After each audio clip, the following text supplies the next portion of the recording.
Wilston in Silicon Valley, 110 miles. Might as well put on some music. All these weird gadgets, you think they'd give you a radio? What would you like to hear? What the hell was that? Do you wish further information on Silicon Valley? Hell no, I want to know who you are and how you're listening in. There's no reason for increased volume. I am scanning your interrogatives quite satisfactorily. I am the voice of Night Industry 2000's microprocessor, KITT for easy reference, a kit if you prefer. No, I don't prefer, and what's more, I don't intend to drive around in a car that talks back to me. All right, I had to start this because of who I'm going to be talking to. Now, for those of you who aren't aware of what I just played there, that means you're way younger than me. Because anybody who was alive in the late 70s, early 80s knew exactly who that was and what that was about. But once again, that was late 70s, early 80s. And that was Knight Rider. And I know some of you might know that guy. I forget his name, Michael Hasselhoff or something like that. Some of you might know him from another show that came out a little later than that, with a whole bunch of scantily clad people running around on the beach and stuff like that. But before he was doing that, he was the Knight Rider. He was the guy who kind of introduced us to talking devices, talking cars. And as you can see, that was like the first episode or something like that, where it even shocked the dude that was driving the car that the car could actually talk to him. And it wasn't just talking to him. It was having a conversation with him. It was actually asking him if he wanted stuff done, like I think the record or the radio station bit. But this is like 80s, the late 70s, early 80s, and we had a car that was talking to us, or at least we saw it on TV. So it's kind of even autonomous to a certain extent. It wasn't completely autonomous. We still needed Michael Hasselhoff or David Hasselhoff to drive, but that was 40 years ago. And we had talking cars. I mean, I can even go back maybe to the 60s or something like that with TV with talking cars and stuff like that. But that was going on 40 some odd years ago. And here we are in 2024. Lots of stuff happening. Things that we were seeing on TV 40, 50 years ago are maybe just starting to happen, and really just started happening over the last couple of years, or at least some of this stuff with the Gen AI thing. And it wasn't just barking out a command, it was a conversation. Intelligence, semi-autonomous conversations with our cars back in the 70s and 80s. All right, so I laid the groundwork.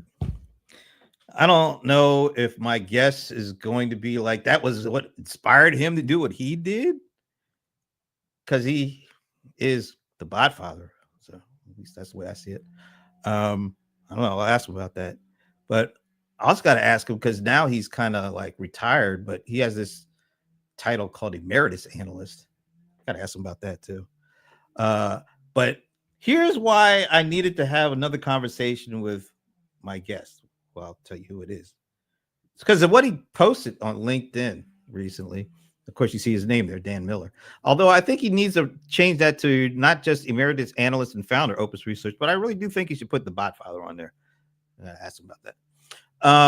But this is what he said, because he retired officially. I think his last official analyst event was Dreamforce, and I did get a chance to see him there, and he looked so happy. But he just wrote this recently. I'll be posting the medium to Opus Research for a while. I am focusing on personal AI and what it will take to have so-called agentic AI bolster personal assistance and how that is going to play out. And also, if you want, you can feel free to follow and contribute your thoughts. I like that. He's always not just talking at us, he's talking with us. And that's why I am really happy to have the bot father, as I like to call him, Dan Miller, join me. Let me get rid of all this stuff and bring you in so we can all see you. Hey, Dan, what's going on, man? Good. So are we supposed to be recording this? Well, it's being recorded. It's in the cloud. Oh, mine says it's not recording, so I don't know if it's gonna upload at the end. So Oh, well, you know what? I think you're having some bandwidth issues, so maybe that's why it's not okay, really able to go. But it's being recorded, and we're excellent, streaming it live. So, first perfect. of all, thank you for taking time out of your busy retirement to join me, man. Hey, it's important. Plus, I always enjoy chatting with you, and I'm glad to be here. Thank you. So you saw that opening little clip. Yeah. Was that Oh, a kid reference. was that it? I mean, because I was a young pup back then. You were probably a slightly less young pup, but you were there.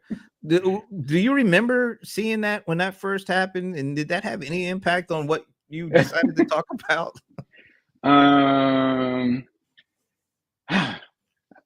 I had other favorite TV shows, but I was glad there was a groundswell of interest inspired by David Hasselhoff, and then I would say yeah, I was fascinated with whatever technologies were going to make it easier for we humans to communicate better, to carry out commerce, to all that stuff. And you brought up all the magic words, things that improve conversations. Um, the futuristic hokiness. I mean, we have to have that. I mean, I'm a Star Trek, not Star Wars person, because half of the sort of interfaces with computers were voice based, and the assumptions were these things actually work, and that was more of an inspiration, I think, and I think that's what we're working towards. The talking cars, it's happening now. We got Apple Play, or we get messages and stuff. It's all it's still sort of as shocking as like seeing David Hasselhoff jump when Kit talked to him for the first time. The first time you get a text and you have to like figure out whether you're supposed to react on your screen or talk to your steering wheel or stuff like that. We're still sorting out, which is a major theme. It being how we humans learn what we can and cannot do with these assistants or agents. That we're still sorting that out. Yeah, so it's kind of funny. Do you think we're like on the brink of finally getting that all kind of settled and understanding what it can do and how to apply it the best way? Yes, but we've been on a rolling, it was like a rolling 10-year plan, and my latest thinking, and it's how I preface this thing. I'm writing up VRM Day and a presentation that Ben Moskowitz from Consumer Reports gave on their initiatives for agentic AI, something called Permission Slip, and they've had 500,000 downloads and supported 2 million interactions with companies built around having a personal agent that can go and unsubscribe you from something, or tell them to forget about you, and that sort of stuff. So we're even Ben was saying, hey, we're 3 years into a program that's probably going to be 10 years in the making. And I could say, hey, I heard that before about Siri, before Apple bought it. But I honestly believe that what we're sorting out now are the details around the protocols and technologies for my personal agent to talk to businesses, personal assistant, and how that's all going to be privacy protected and permissioned and all that sort of stuff. So we're getting to a level of detail for how this stuff is really going to work, and taking advantage of technologies like generative AI that didn't exist. Well, certainly the precursors existed when Kit was talking to David Hasselhoff, but that was all fantasy. I think we're at it's now 95, the technology exists to do 98% of what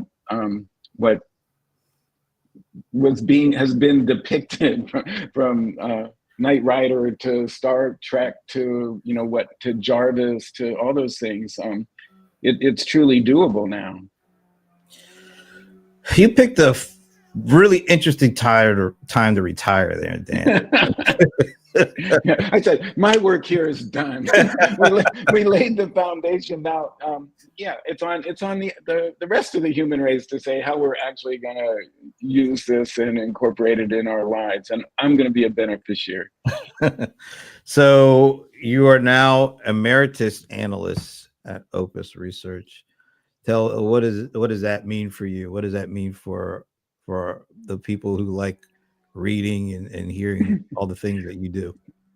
Well, not just me. So Opus, Ian Jacobs just joined as lead analyst. Amy Stapleton's still there. Derek Top is still there. Pete Hedrick is still there. So you're going to get, the new and improved renditions of our treatment of how conversational commerce has evolved.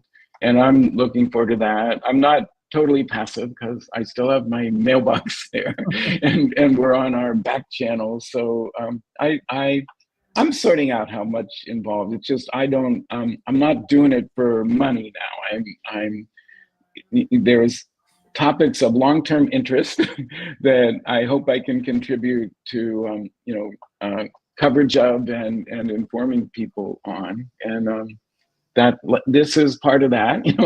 I hope we still have a few good minutes going on in the future. And, absolutely. Yeah. As long as I'm doing it, you're going to be getting more than a few good minutes. So cool.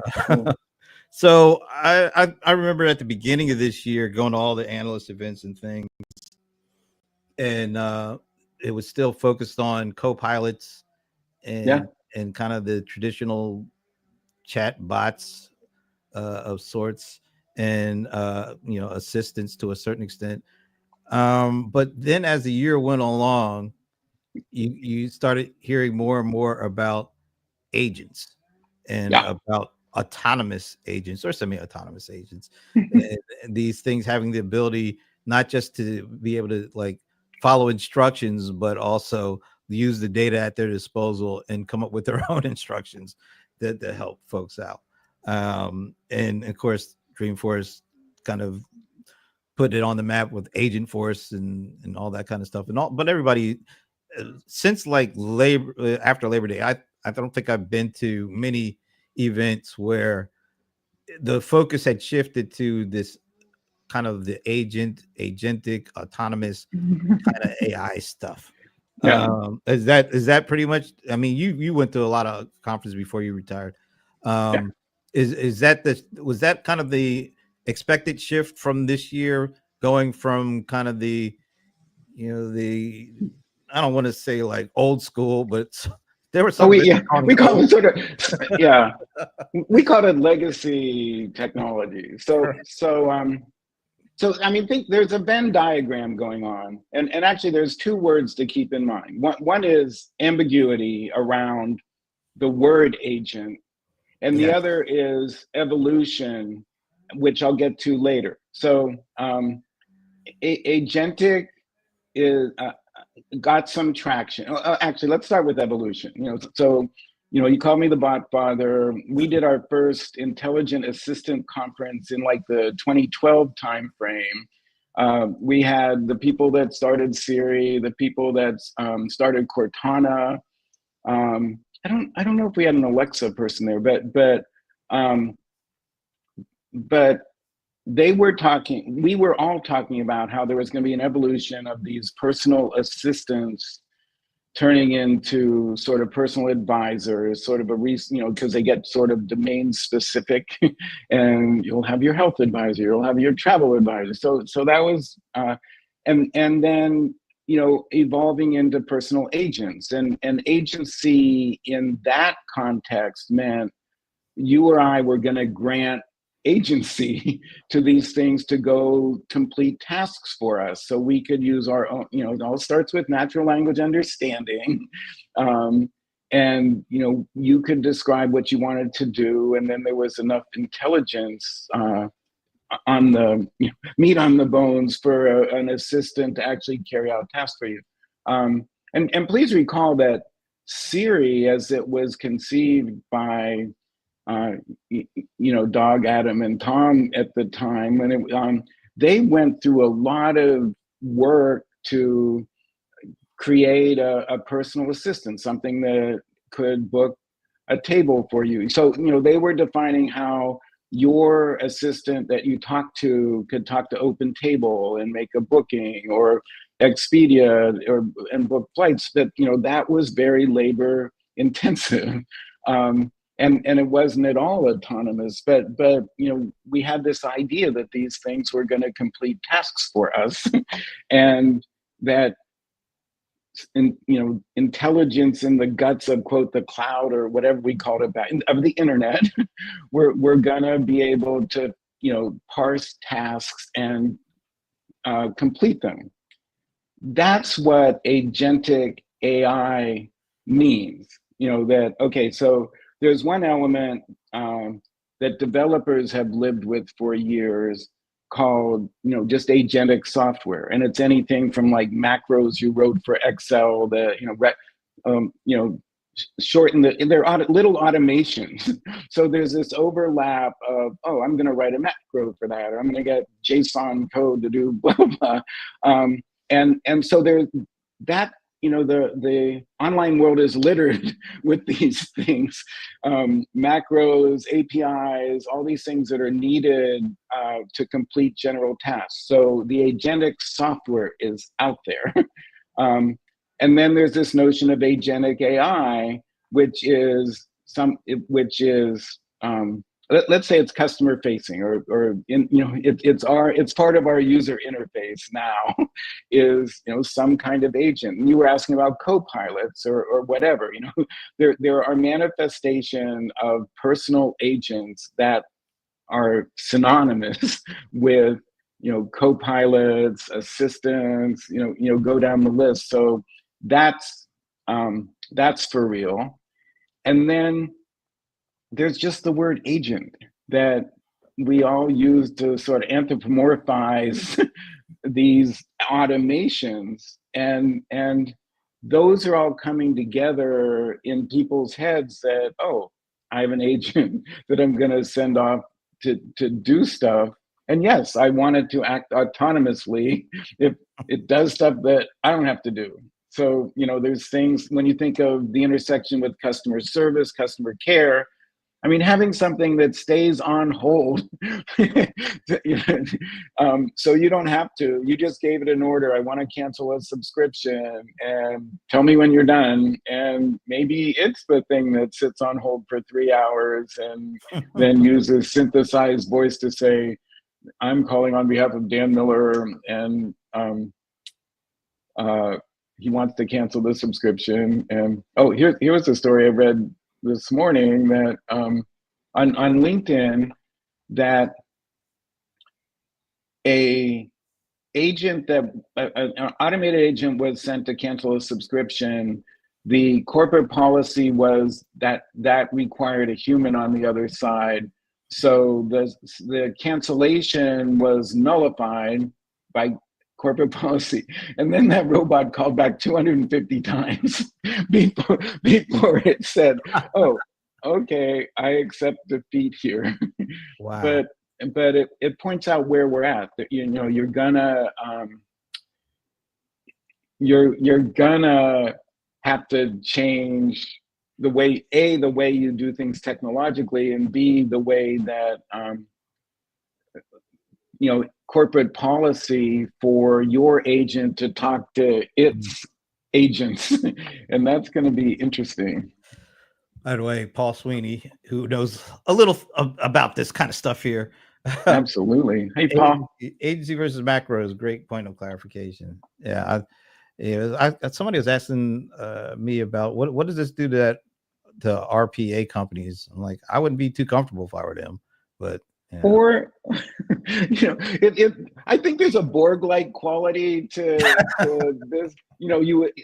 RPA could also argue and put business process outsourcers, anybody that has invested in technologies that shorten the time it takes for customers to complete tasks. Their past investment is not in vain.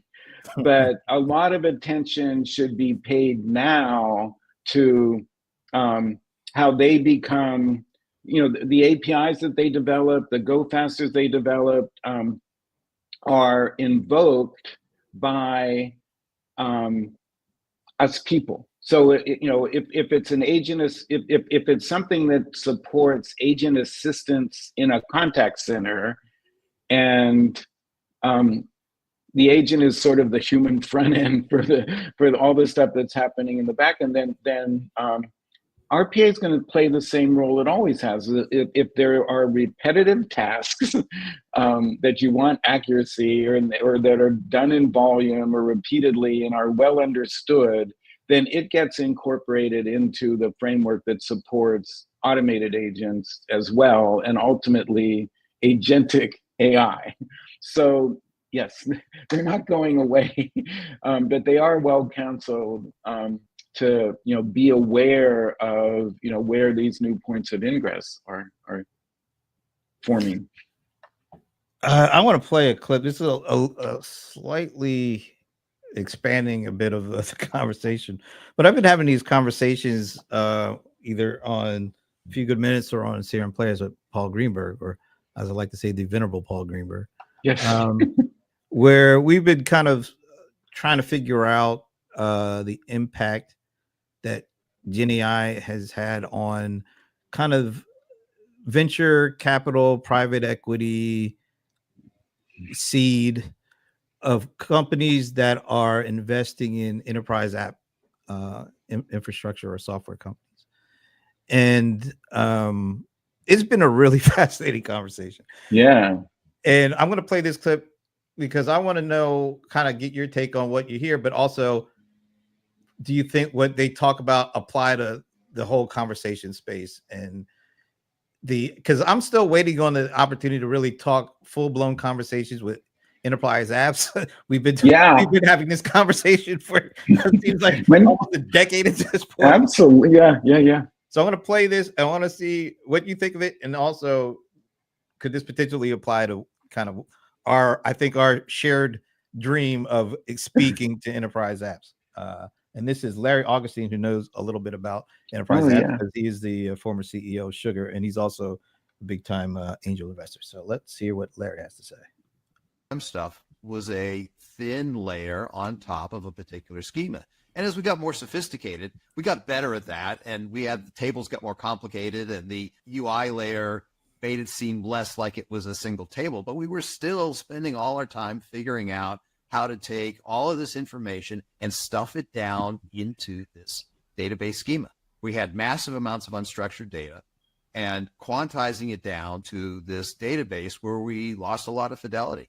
We lost a lot of information. We are at a place now where that whole concept of how we build an enterprise app can change.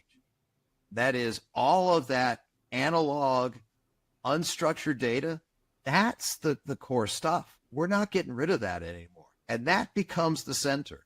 And the reason we can work with that massive amount of unstructured data now is that we have machine learning, AI, LLMs. They enable us to work with that data, whereas we couldn't do it before.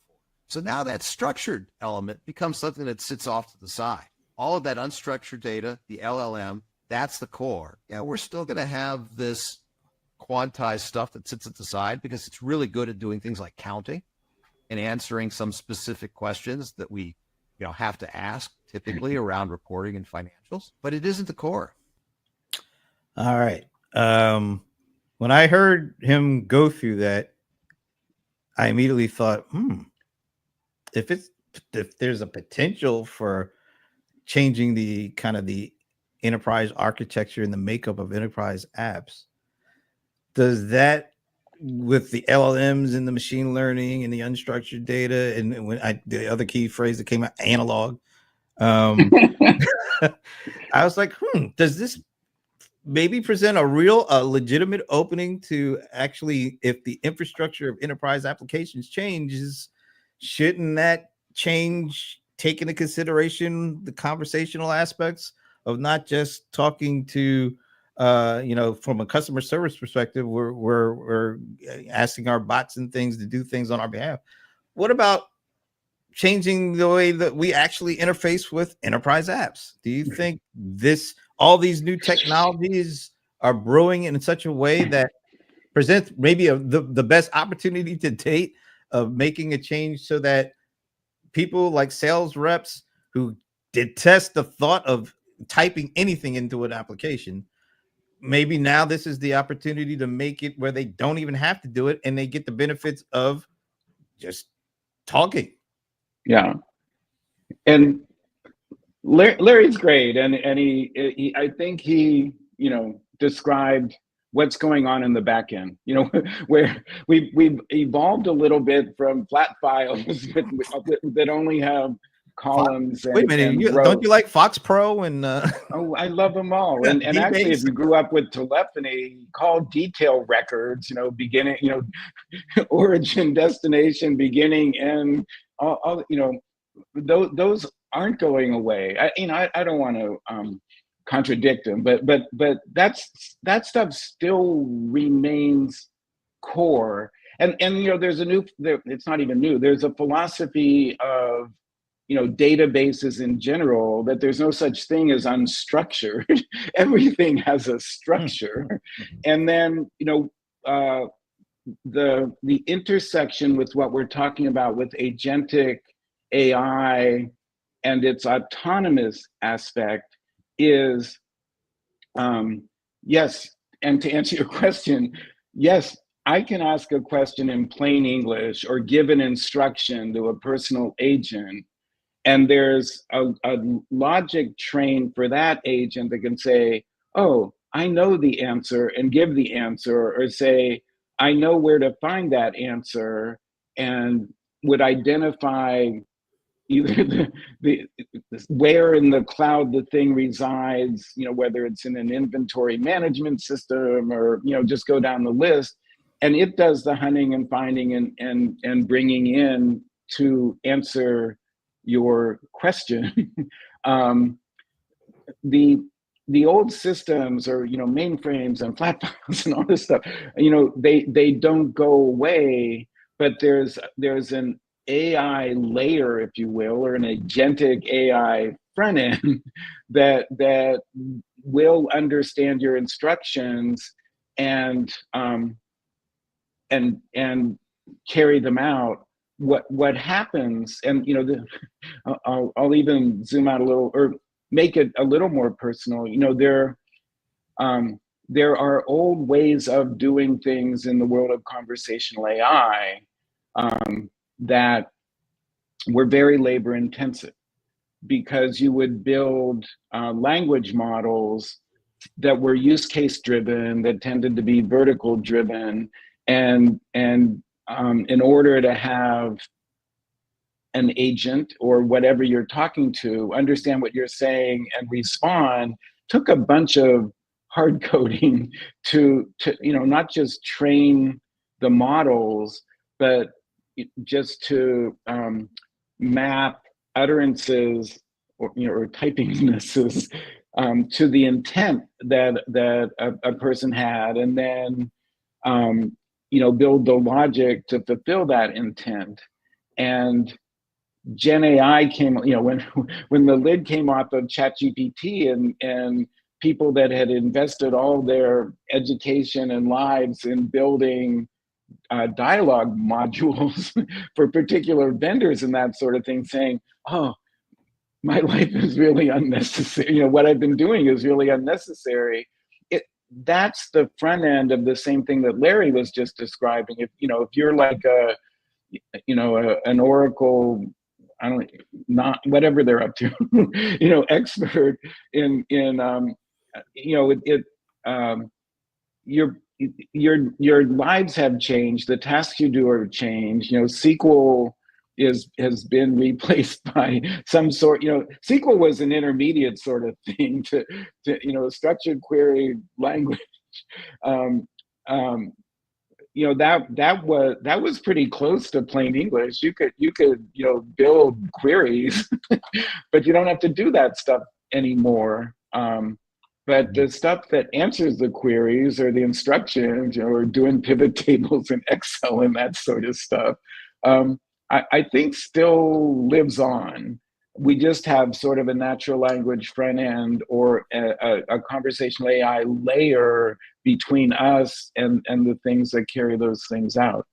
The whole world, like the whole world of banking, there's these huge IBM mainframes and flat files and batch processes and stuff that you're not gonna recreate. COBOL is safe, right? Yes. Yeah, I think it's not a matter of, it's almost sort of like, before there were phones, I don't know, tin cans or pigeons. And yeah, I don't think we're still using pigeons or tin cans or anything, but the phone has evolved, but we still like use the phone for phone calls in addition to all the other stuff we do. So it's not about complete displacement. It's sort of more like there's some transition, but there's some good reason to hold on to the things that were built up over time, even as we embrace some of this new stuff. I think that's kind of like what we're gonna, because there's a lot of data, there's a lot of things that are still running on, like you said, on stuff that was built 40, 50 years ago.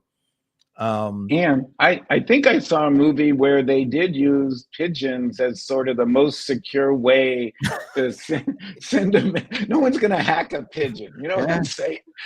So yeah, I think we're kind of always used to saying, well, once the new tech is in, the old tech is dead, but it's not necessarily dead. It may not get a lot of advancements, but it's still there. And so maybe it's the relational database is not going away, but there's other new database structures that have come in place, and they serve a purpose, right? So I'm guessing that's kind of like the enterprise application stack of the future is. It's not going to be completely no relationship databases or no, legacy stuff, but it has to. There are new things that come on that allow us to do things that we weren't able to do under that kind of the old, infrastructure. I see something like that happening, I guess. Yeah, the magic of APIs. Yeah. So, are companies, are they ready for the potential that's starting to come down our track here? Because you think about, it's not even completely 2 years since ChatGPT hit the ground. I know it's later this month, but it feels like, and I started saying that, it feels like there's the line of delineation now is pre-ChatGPT and post-ChatGPT, and it just feels like so much has changed in that 2 years. And it feels like just this last year, the end of this year seems like it was huge change from the beginning of this year. So absolutely. No, the pace of technology refresh, I've never seen anything like it. And it's kind of exciting. So to answer your question, we humans are the barrier to adoption, and rightfully so. It gets down to trust. It gets down to, whether you trust these things, and there's adequate reason to doubt,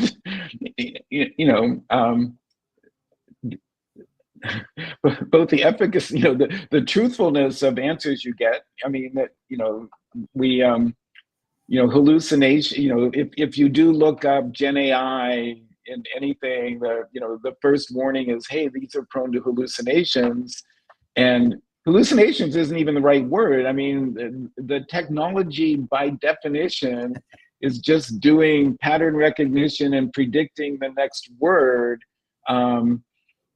Who knows where? I mean, that it's a feature, not a bug, when it maybe isn't grounded in reality. It's just grounded in whatever is in its training material. I think I I think enterprises are perfectly ready. Because they, they, I don't know the Gartner numbers, but there's so much investment being made in both the server farms and the software and whatever, and it's being made by the companies that provide the core infrastructure for them. So whether it's Microsoft or AWS or Oracle, we're companies are depending on this huge amount of computer power. It it's threatening the globe, wherever you want to. But the providers are vested in delivering some value, and the attention has gone to what's emerging as agentic AI is just one flavor of all the stuff that LLMs can do. But we had this conversation. We're in the deer in headlights mode. I mean, there's so many options that the solution providers are bringing to enterprises, and they have to look at. I mean, they have to step back. I'm the guy with the gap year idea. That's right. It's sort of like we're at a period of confusion, and if there, it's classic business planning. You have to have a vision, build policy around that vision, staff up to pursue that vision. And that's all on the human side right now, because the technologies just keep moving farther than businesses can assimilate right now. But there's no shortage of technologies to bring into your workflows, and that's what's getting interesting right now. So I'm going to pop this up, and then I'll sort of tell you why. Let me give the full screen. All right. So I saw this, or one of my buddies shot me this link. I was like, wow, this is what Jensen Huang said. Elon Musk is superhuman. What would take everyone 4 years only took him 19 days, as he talks about his efforts to set up a 100,000 AI GPUs computer in under 3 weeks. Now, I say that, I'll bring us both back on screen. I set that up because we just had an election, Jen. I don't know if you heard that we had a presidential election. Yeah. And the one that Elon backed won, and has already kind of told Elon he's going to have free reign. He's going to be I don't think he called it the efficiency czar or anything like that. Right. The Doge guy. Yeah, the Doge. Yeah. And he is going to be in the next president's ear for the next 4 years, and he also has some other businesses, like Tesla. Conflict of interest much? Yes, SpaceX, Tesla, satellite companies, X, of course, and this X.AI. How do you see the impact of politics and regulation or lack thereof, and the ability for certain folks to have not only these kind of resources at their disposal, but also to have the ear of the president at their disposal? Well, what kind of concerns or issues, or maybe none, do you see when it comes to this stuff? I'll just get out of your way and let you talk here. Right. No, I'm thinking back to my whatever they call it on X. They're not tweets anymore, where I was just saying, hey, I'm going to focus on personal AI.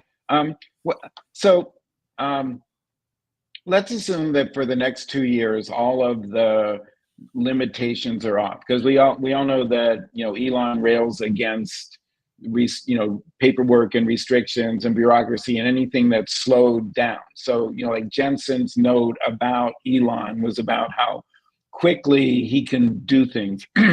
So So let's say all those barriers are off and there's all this processing power and nobody cares whether there's global warming and blah, blah, blah. I mean, there will be constraints around power, where do you get all that power and all that? But, so everything sort of speeds up because you're not going to have friction from government oversight and all that.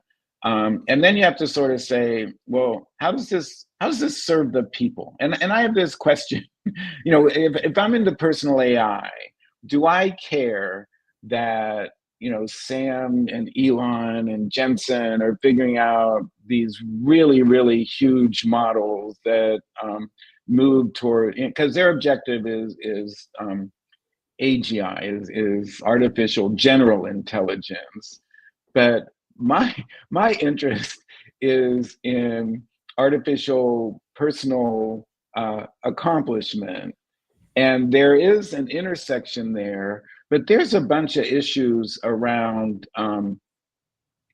let's call them large enough, we had this conversation, large enough language models or domain specific or personal specific language models that aren't huge and they're not in the cloud, they're closer to me. So there's some technological challenges maybe Elon and these people will get to, but it's like, how much can you do on your phone when you're not connected to anything? And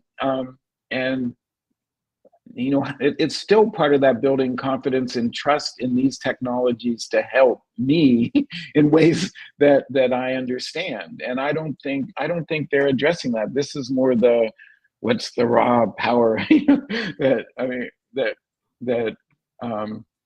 how big can I make these things and when will they be totally autonomous and a general intelligence. And I have I have some interest in that, but it's more scary than trustworthy. So, I mean, but do you think whatever the big three, well, it's not just big three, but just, the big few, let's say the big few. Yeah.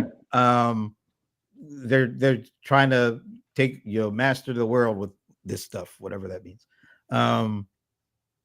The stuff that they do, how does that trickle down into the things that you think, or how will it impact the things that you are interested in with the personal aspects of this stuff?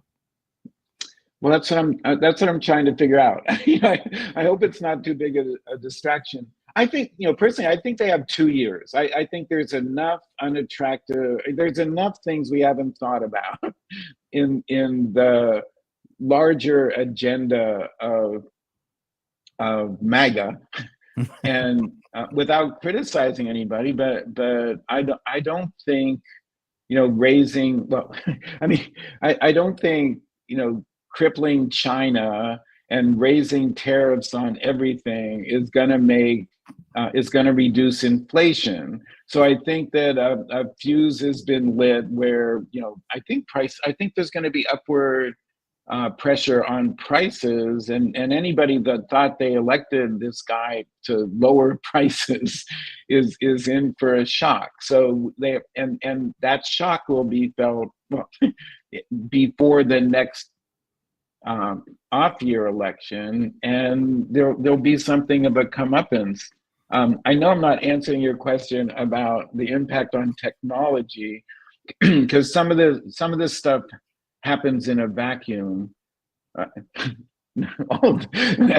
in a way that's insulated from politics. But what I was saying about the personal AI is that there's little micro issues around how you define agency and how you work out the details of my bots talking to well, you remember agent at Agent Force with Salesforce, that guy that was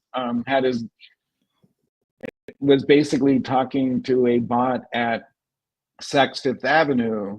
Well, how would that bot at Saks Fifth Avenue, talk to his bot if what he's communicating through is his own co-pilot or stuff like that?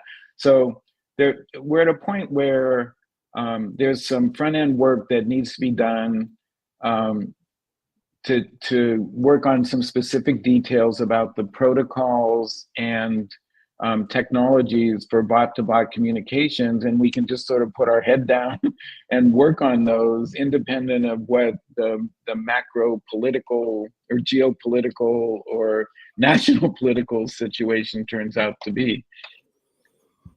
Do you think companies like, the Microsofts and the Amazons and enterprise software companies like Salesforce and the rest, do you think they are going to be more willing to work together so that we do have compatibility and the ability to for bots to communicate that are built on this platform versus that platform and versus this enterprise application stack versus that enterprise? Do you think we'll get enough folks working together to make this happen? We tried to do this before, like APIs, right, and all sorts, and it just never ever happens. We get silos. Is this going to be the ultimate silo, or are we going to? Oh no, quite the opposite. I hope but then the narrative has to rotate 90 degrees. So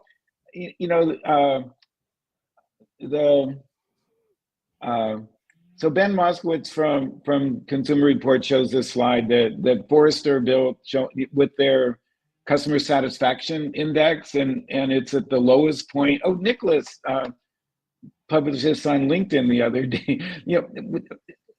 Customer satisfaction, in spite of all this investment, is at its lowest point. So somebody's got to point to the professionals in that domain and say, what's going on? I mean, you're clearly doing something wrong.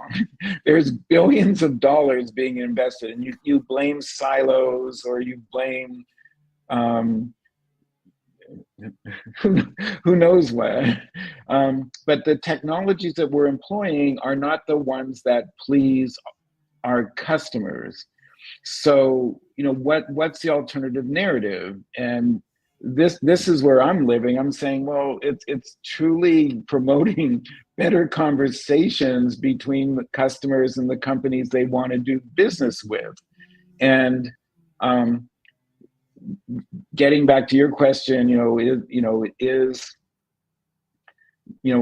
Microsoft, AWS, Oracle, Meta? I mean, well, or it could be at the level of the contact center and CX folks. Is NICE 5.9? I'm going to offend a bunch of Genesis. Verint, Zoom all those now. guys, Yeah, just go down the list. It seems like there's been significant investment in using AI to shorten the time it takes to do tasks, to have agents be superhuman agents, all this sort of stuff, in order to, quote, please customers. But it's centralized. It's fragmented on a company by company basis.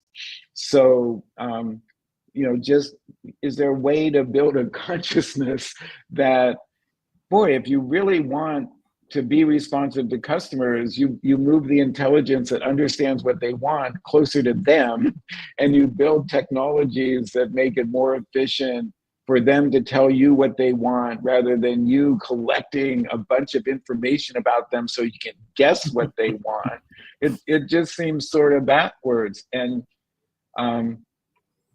maybe we're nowhere with that, but I think we're closer to like pointing at results and saying, you're not doing this right. I mean, if the way you were investing correlated to improving customer experience, you don't get a passing grade here. So, and maybe that's a sort of catalytic observation that's needed to say, hey, let's do this a different way. I started thinking about this a little bit, and whenever there's like a new disruptive technology that usually comes from the consumer world and then makes its way through to the kind of the B2B enterprise world, the first way that they approach it, and I can understand it, is is this gonna help us do what we do quicker and less less expensively? So Right.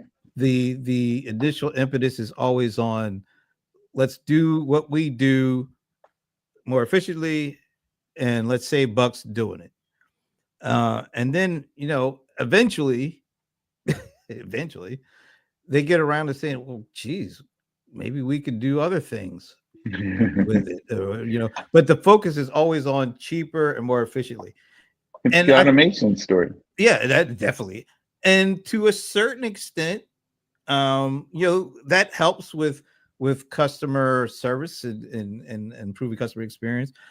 But I don't know. I don't think, I think customers are not as hung up on certain instances on making it quicker or make it some. I think they want a better experience. It's not just about cheaper and more efficiently. And I think that's why customer service tends to potentially go down some in the eyes of customers, because they get this new technology and they hear about all the great things it can do. But when they are introduced to that technology by the interactions they have with their vendors, it's like, well, this doesn't feel that much different than what we got before. It might be a Right. few seconds faster. They don't feel that as much as people, I think, our customer companies think. I think companies are more focused on, well, we could shave a few seconds and that just makes it cheaper for us. That doesn't really Yeah. change the experience that a customer has. And I think that's where they go wrong with a lot of this stuff. Right. It's what's their motivation, and historically it has been cost savings, and if cost savings correlated with a better experience, that's okay. If it doesn't, that's where we customer experience people are losing the battle, because there's still large hold times. There's still and as much as you see, a lost customer, bad customer experience leads to a lost customer. It costs more to get new customers to maintain old ones. There's a whole narrative around it that gets people's head nodding, but then there's whatever we're doing that's trying to improve customer experience isn't happening. It's I find it somewhat frustrating. We I go to you go to well, you went to a lot of events.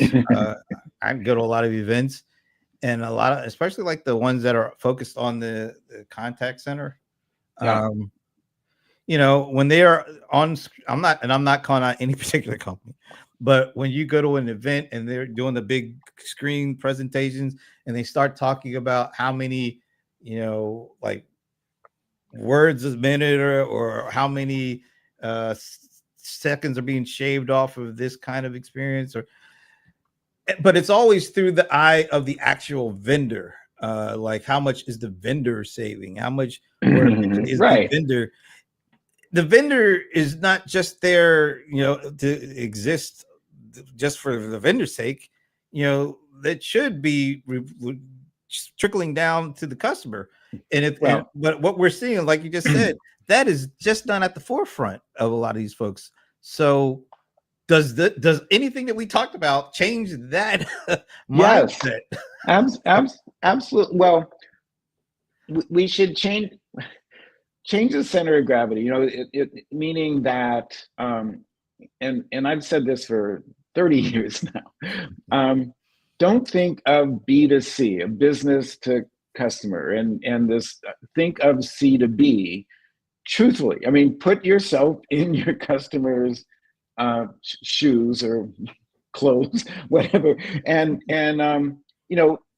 see what it's like to interact with your company. And that sounds sort of trite, but what I'm trying to work out on with the personal AI and popularizing it, because to your point, these solutions get introduced, something like, oh, your personal agent can do X, Y, or Z, and then they fall short of the expectations for what they can do because the technology isn't there. Now I think the technology is there to do stuff on people's behalf, but there's very low expectation on our part that this is actually going to work. Because if you look at the history of investment and stuff that was supposed to improve CX, It's been a bust. So now we have to make a short list of things, that are really annoying, there are some examples. Consumer Reports has, sort of cancel a subscription sort of thing. And we talked about this a little earlier, but I was reading, like, especially with all these streaming services, people don't even know what they're subscribed to. So if you had a personal agent that was programmed to go, look, and these things exist, incidentally, goes through, sees what your subscriptions are, when they're renewing, where there's overlap and stuff like that, and says, I can save you, Brent, $200 or a month or whatever it is, or say, Dan, I just couldn't even estimate it, but just tell this story that I can go do this for you, and goes and does it. That's sort of cool. There's the waiting on hold that I took, for whatever. If you just say, okay, and Google Gemini was going to do this. It's a speed. It would dial a phone and it would stay on hold for you. It would tell a live agent or an interactive voice response system, I need a reservation for blah blah blah. But tangible savings and reducing inconvenience and pain is something that can be addressed at a personal level that isn't happening when you have the architecture we have now, which is, hey, I just want to automate this stuff and have it go faster. Yeah. Yeah. All right. So I'm going to circle back around. So once again, personal AI. Tell us why you're focusing on that and what role you think agentic AI is going to play in this. Okay, I'm focused on it because I'm a person, and I would like to benefit from AI, and that I'm seeing whether it's generative AI, conversational AI, and now agentic AI. I see this opportunity for it to carry, whatever you want to personify it as, to carry out things on my behalf. And there's just, it's so doable now that I'd like to stay active in that. And there's known barriers that need to be tackled, and that's where we're at. This, as always, it's not only informative, it's just fun. And when I had the chance to talk with Dan and learn so much, and I'm glad that we will be able to still learn a lot from you. Yeah. And I have something I want to talk to you about after the show is over. But Dan, once again, I think you said in that post, let me just put about where people can follow and contribute. You're going to be writing on Medium on the Opus Research. And Opus Research as well, opusresearch.net. And then I'm just figuring out Medium. I've only been on it for 12 years and have 6 posts so far, but it'll pick up. I'll be honest, I have forgotten all about it. Most everybody's on Substack, talking about Substack now. That's probably what I should have did. But by the way, do you think we're ever gonna? Are you gonna give a prediction like how long it's gonna take before we're talking to our CRM suites and platforms? Yeah, I mean, you can do it now. I think in great what would you call it? With great certainty within 10 years. But you have to do the basics now. Yeah, I mean, it's going to be the product of a shared vision, and bringing everybody into alignment. It's the human side that's always keeping us moving slower than technology. But we want to be in control of the technology, incidentally. So it's not a bad thing that we're the ones doing it. By the way, I love because to me, everything you said, it talks about the human. When it comes to the human in the loop, the human is still controls what happens with their loop, as opposed to some are talking about more like at some point the AI becomes the real master of the loop, and the human is just kind of there. I don't necessarily like that thought. I'm sure there'll be some instances where that, I don't know, might work, but I'd rather be the one that says, "Hey, I like what you're doing, but hold on there, AI. Let me." Right. Right. And that, sorting out what agency means and what permissions you want to give the thing, that's not small. And then, topic of our next discussion is how these things should make the complexities that underlie it simple for us to do, because we're lazy. and Yeah, we are. But I agree completely with Paul. A true dad. I like he's using the vernacular. Always something to learn from Dan. That's so true. And thank you, Paul. Paul, of course, he is a leader in this space as well with what he's doing with his absolutely company. All right, so man, I was only supposed to keep you for like 40 minutes at the most, but we always go long because that was over an hour. Edit it down. So you know what? Your Wi-Fi got so much better towards the end. I mean, you look crystal clear now, which is perfect. So like the last 15, 20 minutes, you were looking good, but you were sounding good the whole time. So once again, thanks to Dan for joining me, and of course, he will. I'm not even going to say if he'll be. He's going to be back at some point in time. He's always going to be a few good minutes with Dan at some point. But I will see you tomorrow for CRM Players. I have no idea who our guest is yet. Maybe Paul will surprise me. We'll see. Have a good day, and we will see you tomorrow.